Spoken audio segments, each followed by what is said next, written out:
Okay, so it's time for In the Hall of the Mountain King, one of the most famous Halloween songs ever, even though it wasn't supposed to be a Halloween song.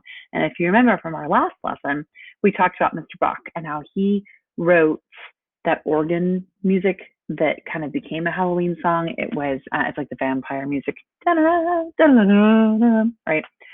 He wrote it for a church service, but then it just became a Halloween song, much like In the Hall of the Mountain King. So a composer named Grieg, and we're going to study him in just a little bit. Mr. Grieg wrote In the Hall of the Mountain King. And this is that song that everybody knows. Bum, ba, dun, dun, dun, dun, dun, dun, dun, dun, dun, dun, dun. So this video that you're going to watch it's a little story about a boy or a young man named Pierre.